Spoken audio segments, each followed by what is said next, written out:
সম্মানিত খামারি ভাই ও বোনেরা, আসসালামু আলাইকুম। আপনাদেরকে RS এগ্রো ফার্মের আরেকটি ভিডিওতে স্বাগত। আজকে যে বিষয়টি নিয়ে আলোচনা করব সেটা হচ্ছে পোলট্রি সেক্টরে মেডিসিন, কোন কোন মেডিসিন একসাথে মিক্সড করে মুরগিকে খাওয়ানো যায় বা কোন কোন মেডিসিনগুলো মিক্সড করলে আপনার বিষক্রিয়ার রূপ ধারণ করে, এরকম মেডিসিন নিয়ে আলোচনা করব।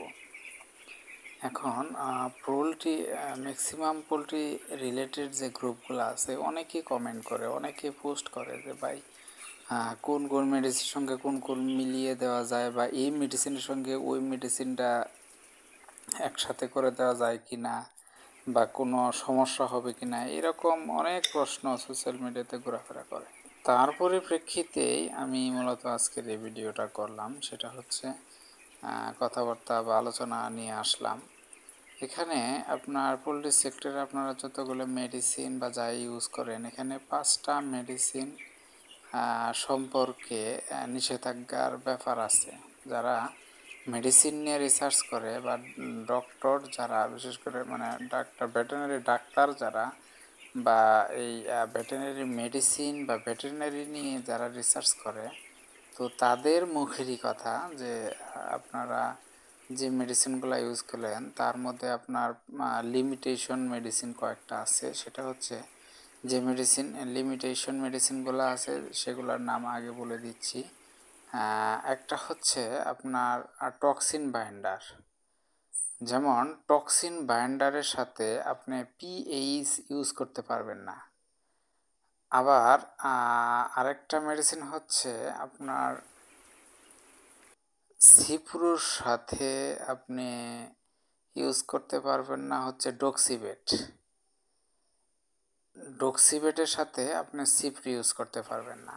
আরেকটা কি, ভ্যাকসিন, যারা পানির সাথে আপনি মিশিয়ে খাওয়ান, ভ্যাকসিনের সাথে অন্য কোনো প্রকার অ্যান্টিবায়োটিক বলেন কোনো মেডিসিন ইউজ করা যাবে না।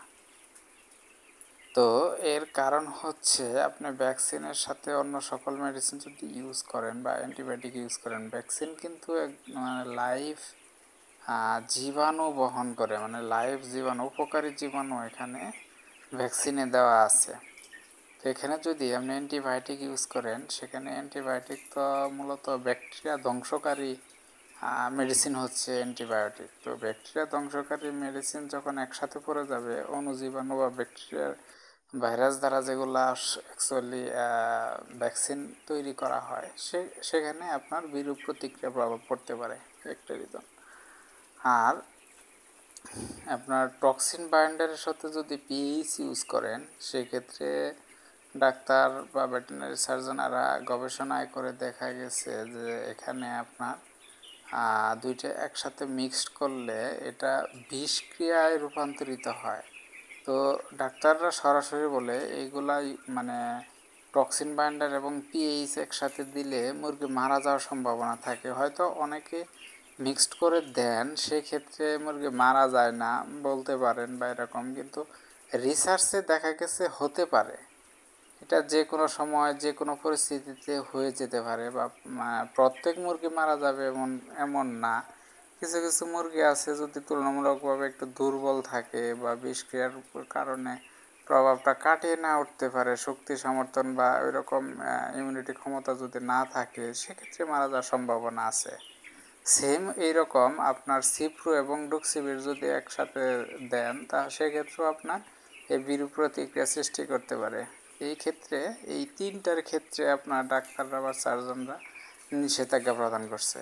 আর যে সকল অ্যান্টিবায়োটিক আছে বা ভিটামিন আছে বা যাই আছে, আপনি যদি একসাথে মিক্সড করে দেন, 2-3টা বা 4টা মেডিসিন মিক্সড করে দেন, সেক্ষেত্রে আপনার বিরূপ প্রভাব পড়বে না। তবে এখানে একটা কথা আছে, সেটা হচ্ছে আপনি সর্বোচ্চ চেষ্টা করবেন অ্যান্টিবায়োটিকের সাথে যেন কোনো ধরনের ভিটামিন মিক্সড না হয়, এটা চেষ্টা করবেন। আপনি চেষ্টা করবেন যে ভিটামিন একসাথে 2-3টা দিতে পারেন। ভিটামিনের পানি ভিটামিনের সাথে মিক্সড করে দিতে পারেন। আবার একাধিক অ্যান্টিবায়োটিক এক সময় দিতে পারেন, কিন্তু চেষ্টা করবেন ভিটামিন এবং অ্যান্টিবায়োটিক যেন মিক্সড না হয়, কারণ তাহলে ভালো কাজ করবে। যদি ভিটামিন গ্রুপের যে মেডিসিনগুলো আছে এগুলো যদি আপনি একসাথে করে দেন তাহলে ভালো কাজ করবে, এবং অ্যান্টিবায়োটিক গ্রুপের মেডিসিন যেগুলো আছে এগুলো যদি আলাদা করে দেন একসাথে কাজ করবে, তবে মিক্সড করলে কোনো ক্ষতি হবে না। তো এই বিষয়টা আপনারা খেয়াল করবেন। তো অনেক সময় দেখা গেছে যে আপনার মুরগি যখন সমস্যা হয় ওষুধ খাওয়ার শিডিউল খুঁজে পাওয়া যায় না, যে আসলে কোন বেলায় কোন মেডিসিন দেবো কোনটা করে, সেটা আলাদা বিষয়। যদি আপনি জরুরি ভিত্তিতে ভিটামিন এবং অ্যান্টিবায়োটিক একসাথে দিতে হয় সেক্ষেত্রে ওটা আলাদা বিষয়, অপশনাল বিষয়, কিন্তু চেষ্টা করবেন আলাদা আলাদা সময় দেওয়ার জন্য। তবে আরেকটা বিষয় বলে রাখি, আপনি যদি অ্যান্টিবায়োটিকের সাথে পিএইচ ইউজ করেন সেক্ষেত্রে আপনার অ্যান্টিবায়োটিকের মানটা অনেক বেড়ে যাবে, এবং কি অ্যান্টিবায়োটিকটা খুব ভালো এবং প্রপার ওয়েতে কাজ করবে।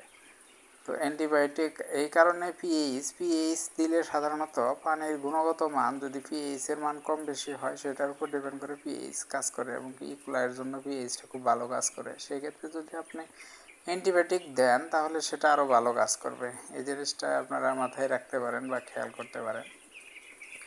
তো এইভাবে সাধারণত আপনারা ভিটামিন এবং ভিটামিন জাতীয় যে মেডিসিনগুলো, অ্যান্টিবায়োটিক আপনার ভ্যাকসিন, এই মেডিসিনগুলো আপনার আলাদা আলাদা সময় প্রপার ওয়েতে যেভাবে বললাম ওইভাবে ইউজ করবেন, তাহলে খুব একটা সমস্যা হবে না। আর একটা বিষয় এখানে বলতে হবে, সেটা হচ্ছে আপনারা যদি একাধিক মেডিসিন দেন পানির ভিতরে, আপনারা চেষ্টা করবেন ধরেন 30 লিটার পানিতে আপনি মেডিসিন দিবেন, 2 থেকে 3টা অ্যান্টিবায়োটিক দিতে পারেন, সমস্যা নাই। তো আপনারা চেষ্টা করবেন 30 লিটার পানি যদি দেন 30 লিটার পানিতেই আপনি মিক্সড করবেন। আপনি আলাদা একটা মগে নিয়ে 1 লিটার বা 2 লিটার পানিতে সবগুলো অ্যান্টিবায়োটিক একসাথে দিয়ে মিক্সড করবেন না, কারণ প্রত্যেকটা অ্যান্টিবায়োটিক একটা অ্যান্টিবায়োটিক আরেকটা অ্যান্টিবায়োটিকের হয়তো বিক্রিয়া করে অন্য ধরনের প্রতিক্রিয়া সৃষ্টি হতে পারে। সেই ক্ষেত্রে আপনারা চেষ্টা করবেন যে সমস্ত পানির ভিতরে মেডিসিনটা আলাদা আলাদাভাবে মিক্সড করে দেওয়ার জন্য, তাহলে সবচেয়ে ভালো হয়। আর আরেকটা বিষয় হচ্ছে আপনি ভ্যাকসিনের যে বিষয়টা, ভ্যাকসিনের সঙ্গে আপনি দুধ ইউজ করতে পারেন। সেটা হচ্ছে আপনার বাজারে ভ্যাকসিনেশন করার যে দুধ আছে ওগুলো সবচেয়ে ভালো হয়। আর যদি গরুর দুধ দেন সেক্ষেত্রে আপনার উপরের যে চর্বিটা আছে এটা আলাদা করে শুধু দুধ ইউজ করতে পারেন। আদারওয়াইজ অন্য কোনো কিছু ইউজ না করাই সবচেয়ে ভালো। তো এই হচ্ছে বিষয়, এই বিষয়গুলো নিয়ে বা ক্লিয়ার করার জন্য আপনাদের সামনে আসা। তো অনেকে এখানে আরেকটা বিষয় বাদ পড়ছে, সেটা হচ্ছে অনেকে বলতে পারে যে একটা অ্যান্টিবায়োটিকের সাথে আরেকটা অ্যান্টিবায়োটিক দেওয়া যায় কিনা। আপনি মুরগির যখন অবস্থা খুব একটা ভালো না থাকে তখনই মূলত সবাই অ্যান্টিবায়োটিক ইউজ করে। সেক্ষেত্রে দেখা গেছে যে আপনার একাধিক সমস্যার কারণে, ধরেন রক্ত আমশাও হয়েছে, আবার এই সাইডে অনেক ঠান্ডাও লাগছে প্রচুর পরিমাণে, তো এরকম বিভিন্ন ধরনের কারণে বিভিন্ন রোগ ধারণ করতে পারে। আবার এইদিকে ধরেন গাম্বুরা রোগ ধরছে, অনেক রোগ ধরতে পারে। তো এই ক্ষেত্রে আপনি একাধিক অ্যান্টিবায়োটিক ইউজ করতেই হবে। আর অ্যান্টিবায়োটিক যত বাড়াতে পারবেন একবেলায়, বা অ্যান্টিবায়োটিকের মাত্রা যত বাড়াবেন বা একাধিক অ্যান্টিবায়োটিক করবেন, একাধিক অ্যান্টিবায়োটিক দ্বারা মিশ্রিত করবেন, তখন ওষুধের মাত্রাটা অনেক বেড়ে যাবে। সেক্ষেত্রে মুরগির রোগবালাই দ্রুত কাজ করবে, রোগবালাই দ্রুত ধ্বংস হবে, বা আপনার মুরগির জন্য খুব ভালো উপকারী হতে পারে। তো এতে কোনো সমস্যা হবে না যে আপনার একাধিক অ্যান্টিবায়োটিক ইউজ করলে কোনো মুরগির সমস্যা হয় কি না হয়, এটা পরিস্থিতির উপর ডিপেন্ড করে আপনার একাধিক অ্যান্টিবায়োটিক অনেক সময় ব্যবহার করতে হয়। তো এই পর্যন্তই আজকের আলোচনা। মূলত যে আলোচনার মেইন যে বিষয়টা ওইটা ক্লিয়ার করে দিছি। ইনশাল্লাহ আপনাদের যদি আরও কোনো কোশ্চেন থাকে আপনারা কোশ্চেন করবেন, আমি দেওয়ার চেষ্টা করব ভিডিও আকারে। তো আজকে এই পর্যন্তই, আল্লাহ হাফেজ।